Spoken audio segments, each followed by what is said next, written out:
നമസ്കാരം, ഞാൻ Rejina Ismail. Alkhilal hospitals and medical centre അവതരിപ്പിക്കുന്ന BMC ന്യൂസ് ലൈവിലേക്ക് സ്വാഗതം. മൈലപ്ര പ്രവാസി സൗഹൃദ ചാരിറ്റബിൾ ട്രസ്റ്റ് ഹാർമണി 2025 സംഘടിപ്പിച്ചു. മൈലപ്ര പ്രവാസി സൗഹൃദ ചാരിറ്റബിൾ ട്രസ്റ്റിന്റെ നേതൃത്വത്തിൽ പ്രവാസി കൂട്ടായ്മയുടെ കുടുംബ സംഗമം ഹാർമണി 2025 മൈലപ്ര സെന്റ് ജോർജ് ഓഡിറ്റോറിയത്തിൽ വെച്ച് നടന്നു. പ്രവാസി സൗഹൃദ ട്രസ്റ്റിന്റെ പ്രസിഡന്റ് മുരളി എസ് പണിക്കർ അധ്യക്ഷത വഹിച്ച ചടങ്ങിൽ harmony 2025 general convener Binu Manohar ഏവർക്കും സ്വാഗതം ആശംസിച്ചു. സമ്മേളനം സംസ്ഥാന വനിതാ ആരോഗ്യ ശിശു വികസന വകുപ്പ് മന്ത്രി വീണ ജോർജ് ഉദ്ഘാടനം ചെയ്തു.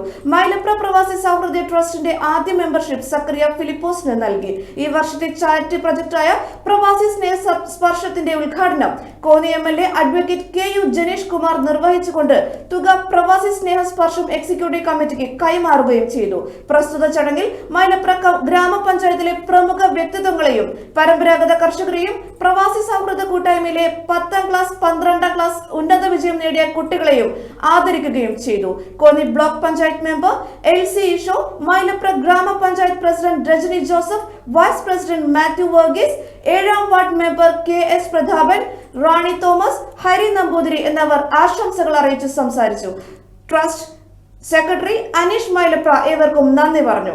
കേരള ഫോക്ലോർ അക്കാദമി അംഗം അഡ്വക്കേറ്റ് സുരേഷ് സ്വാമിയുടെ നേതൃത്വത്തിൽ ബഡാബുറ സംഗീത വിരുന്നും അരങ്ങേറി.